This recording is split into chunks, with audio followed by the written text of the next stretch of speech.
Hey, everybody. Welcome to episode 73 of the Almost Daily Show with your raspy host today, Chandler, and the Dave Picardi.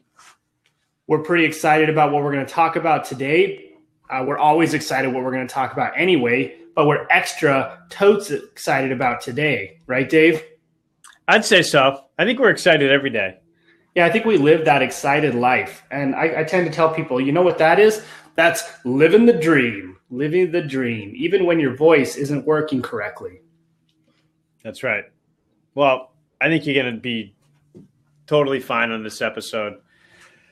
When you have the voice of an angel, Chandler, it doesn't matter what it sounds like. It always comes out the other end of the audio perfect. That's true. And that's why we have the voices that will make a Wolverine purr.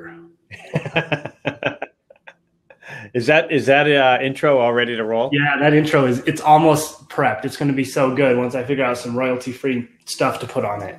Little nice ambient music. Nice. That'd be fun. Mm-hmm. It's going to be wonderful. I think people are going to really enjoy it. I might even put a panther noise in the Wolverine thing because it makes no sense. Makes none. Yeah. None whatsoever. We have, I think, a good topic today to talk about. And I know a lot of our people struggle with it, and it's the main thing that we teach people to do. So I think it'd be a good topic to talk about how to use videos in your marketing. Yeah, I think a lot of people struggle with this because they're not really sure how to do it. They're not sure what the quality needs to be in the videos, and they're not really sure what the end result needs to be. There's just videos are mysterious because people don't necessarily know what to do, and they don't know how the public's going to react when they put these things on social media and a lot of that. And I think that instills a certain amount of fear that forces us into essentially doing nothing. And then when we do nothing, then one thing I think you need to look at with your videos is you need to organize a way to tell a continuous story about your facility over time, and not just the facility, because people don't care about your rig. People don't care about the weights in the gym. People don't care if you have a bunch of treadmills running around. People don't really care about the equipment. That's everywhere. That's a commodity. I saw a commercial the other day that was literally just like Stairmasters, and that was the whole commercial. And so that's not the kind of stuff that connects with consumers. The kind of stuff that connects with the people watching is the stuff that's going to emotionally capture their attention. So they need to see your staff who's seemingly just like them, or who has really powerful words that shows they care, or they have a story of how they got there. They need to see your current clients who are in the facility, and they need to see that those clients either had a transformation or are incredibly emotionally attached to that place. And then they need to see the founders displaying the vision and talking about what's going on and all of that. And I think one big problem is people think they need to produce one really good video and that's it. And they're done. And it saves their whole business. But in reality, you should be producing 3 or 4 a week of lower quality videos, and then maybe one really higher quality one as a call to action once a month. Yeah. And I think price of video and quality of video is the issue. So it's expensive to have video produced, and it's time consuming to educate yourself on how to do all the high end production, and costly as well to have all the right gear and softwares to do it. So I think what you're describing is people get kind of caught up with that. You know, if I bring somebody in and they produce me this video, it's going to get me a lot of clients. But, you know, the thing we're not preaching is don't do that. So, I mean, if you have access to that, and we've actually had some clients that do, they actually have access to people that do production work, and they've got a barter deal or something in place where they get it for cheaper. So, you know, if you have access to it, yes, you want higher quality videos, but you don't need them. And I think that's the difference is you don't have to spend the money on it. What's more important is actually producing video content on a regular basis. Cost isn't as important. Yeah, that's true. It's more important to connect emotionally with people with lower quality content than it is to try to get that one perfect piece that costs you thousands of dollars every month to produce. And when you look at the big brands, they produce one of those videos all the time because they have the money to do it. But as small businesses, we don't necessarily have that. So the way you can get started to doing your videos and to market your videos and to build them out is essentially you can use an iPhone or you can get a camera. It really doesn't matter. Phones tend to record really high quality. You can get them on a tripod. You can get lenses. You can get microphones for the phones. and you can pretty much make your shot by an iPhone video look like a super high quality produced video. And so that's all I would do to start is get a tripod, get a phone, turn it sideways, get either a lav mic, like a lav mic plus, or get yourself some sort of like Yeti, what's it called? Yeti Mikey, like digital mic, this thing that plugs right into your phone. And you can get that. So if you have one of these, it's going to record the audio with the people talking. But if you have like a lav mic, then you can even take another phone, put it in your back pocket, have the lav record, and then you just put the audio on the video when you're done, and it sounds perfectly crystal clear everywhere you go. So that's if you want to get real technical. But to start, just open your phone up, flip it sideways, and start recording people telling a story. Keep the videos between like 1 and 8 minutes. If you go any longer than that, think about turning it into a podcast because people need to be distracted to watch longer videos. And that's how you start. Just get there, understand that what your story is, understanding how your story is going to be told, understanding the characters in the story, understand how to make that a continuous version of the story. So this needs to last for years. And then turn your phone sideways, go one and done, shoot, and that's it. Don't try to do like 37 takes because the more takes you get, the less real it becomes and the more difficult it's going to be. Yeah, one done. Take, one and done. One and done. And so I'm going to go less technical on them. Turn your phone sideways because if you turn it sideways, it's filming in HD. Right. So there's a reason why you dump it sideways. So turn it sideways, you get HD. You don't have to get crazy with everything else. A good mic matters, so mics on phones now are great. But if you were going to make any sort of investment, add a mic to the equation and it'll change the quality of the video. So that's one of the things that, you can have great quality just video. If it's a poor mic setup, it ruins the video. So that's one part. But then also understand that people that actually watch your videos when they go online in sound is few and far between. So then you want to also subtitle all your videos to make sure that you get the most reach with them. Yeah, that's huge.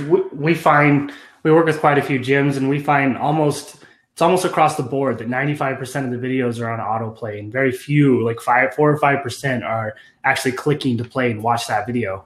And the reason, because people are distracted, they're at work, they're doing other things, and they can't, or they're on the subway or whatever they're doing, sitting there, and they don't want sound to pop open and annoy everybody around them. So they want to read those subtitles, and they'll read the entire video if you have a subtitle, and you'll get a lot more engagement.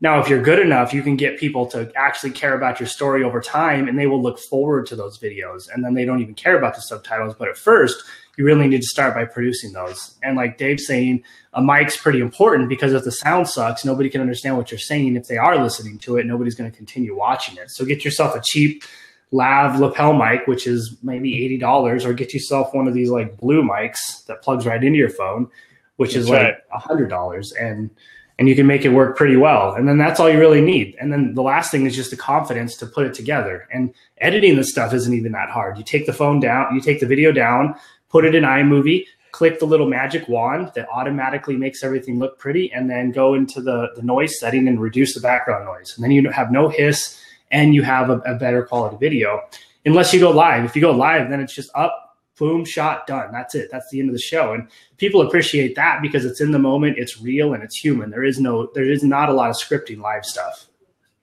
Yeah, I mean, if you struggle with creating videos and pushing them out through social media and being consistent with it, I highly recommend just make sure that you stay consistent with a scheduled Facebook Live on your content. It's going to almost like just put you on the spot. Even if you're having a hard time with it, maybe there's a 10-second delay while you stare at the camera and try to figure it out. But then once you get rolling, you'll feel much, much more comfortable. People can interact with you. And then over time, you can start doing some production stuff, maybe downloading the video and adding subtitles to it, and slowly work yourself into producing videos. But even when you produce them, make it quick. Do a lot of one takes, dump them into iMovie, trim the front and the back of it so that you set up time maybe after you hit record, and when you end the thing and you go, I think that went well. Yeah, that was pretty good, right? So you can cut that stuff off the end, do a little fade, put your logo in, or you can pay $99 and have a bumper made for the end of the thing. Make it simple, right? Make it consistent and simple. Yeah, that's huge. And I think another thing we have to think about too is people like to put bumpers at the beginning and the end of their video. But I think that's a really big problem, because if you put a bumper at the beginning of your video, that's 5 to 8 seconds of attention that's going to go away. They're not going to stick around and watch it if there's always that bumper at the beginning. They're going to either fast forward it or just not watch it at all. So put your bumper at the end of your video, so that way when they watch the whole thing, they see it.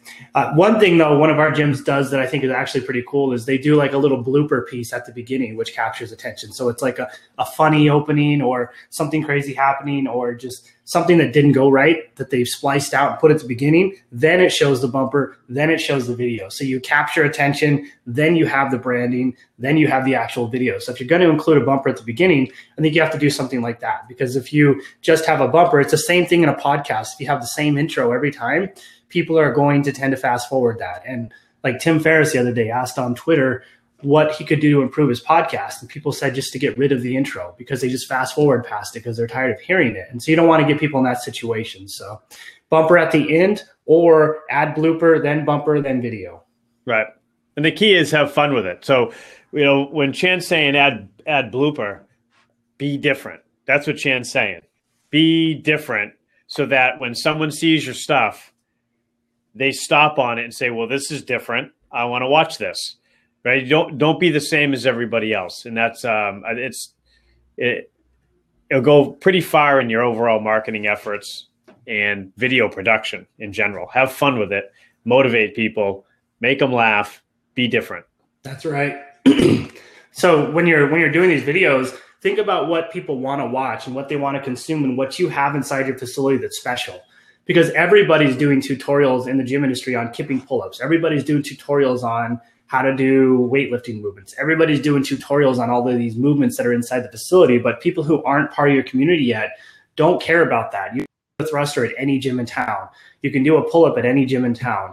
You can do a push-up at any gym in town. And you're going to tell these people, oh, we have the best technique, and so is everybody else. So nobody cares. What you need to do, though, is show that what you're doing, like you're saying, Dave, is special and different. And if you can be different, you create that identity around your brand, then it doesn't matter what the name on your door is. It can be CrossFit. It doesn't have to be, but you don't have to change your name. You just have to learn that you have like that name.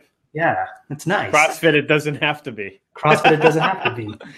So I love it. It doesn't necessarily, you just have to showcase that differentiation and that way that you're different. How are you special? Like in our gym, we take every single person and they have their own segment that showcases their personality and who they are. And they're even named after kind of the way they are and the way they function. Like we have the Minute with the Interns, which is just crazy with the interns, watching them grow up and get into real life coaches and all that. Then we have like Healthy Tales with Dale, because he likes to talk forever about health. So he has his sunglasses. Yeah, and wears sunglasses. And he's even funny in his segment. And then we have like Fix Yourself Fridays, where RJ and I make fun of everybody's technique stuff. And we have the podcast of the week. So every piece of content plays into each individual person's specific personality, strengths, and ideal situations. And that's how we make it passionate and how we continue to tell that story over time. Yeah, and another idea, maybe this should be another podcast. We always jump into these variables here. So it's so fun. It is so fun. I know at my gym, the team's kind of working on this now is nobody cares about how, right? How do I do this? Well, that's this, you can Google anything. YouTube has it all. It's why, and I think that, as an expert in your field, whatever it is, in the service-based business, everybody has a really an enormous opportunity to like really showcase their knowledge. But really what you're trying to do is, and so you need to showcase and show them in your video why it's important for them, right? The why behind what you do. How can you connect it to the people you're trying to talk to?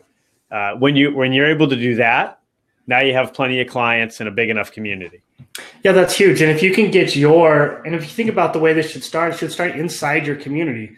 Like we're saying, it should build out. Your members should be so excited about watching it, and they should think it's super funny, and they should think it's super fun. And it should get to the point where they're so pumped about it that they share it and they want to show their friends and they want everybody else to watch it. And that's one of our big goals. We need to make sure that it's motivational, it's educational, and it makes people laugh. and that we tell a good story and that they want to be part of that story, and that our members feel like they're part of that story, and then they want to share that story with their friends. And that's what creates that virality in our videos and that virality in our marketing.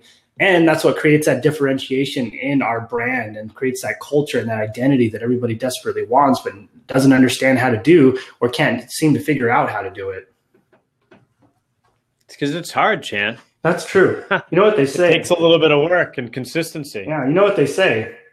What do they say, Chan? Hard stuff is hard. Hard.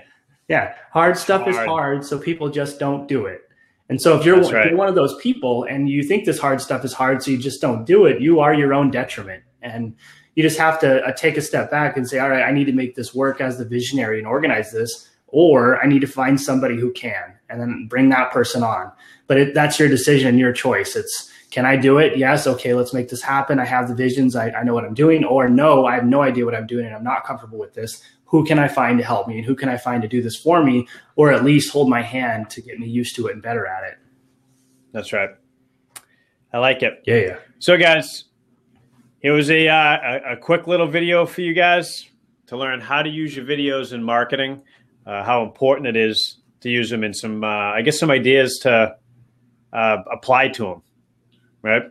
And if you have any questions, please dump them in the content. We want to talk. Yeah, we love talking to you guys. We actually had a ton of downloads over this last couple of days. So everybody must have been trying to catch up with the thousands of shows we put out over the holidays, which is funny. When you think about it, on average, people will listen to 5 podcasts a week, and we put out 4 or 5. So if they have 2 or 3 others they're listening to, then they're probably catching up with 2 of our shows a week. So I bet people are really far behind. I bet you they are. Yeah. But we have a game plan to transcribe them and turn them into actual content for you guys. That's right. We're going to start getting show notes, and we're going to start transcribing these into sort of blog posts so you guys can go in there and consume it, and gives another way to learn. That's right. Should be cool. All right, Dave. It's been fun. Good stuff, Chan. It's been real. And it's been real fun. So That's fun right. that we could make a Wolverine purr. Like Sex Panther. Tastes like pure gasoline. Oh, I love it. All right. See ya.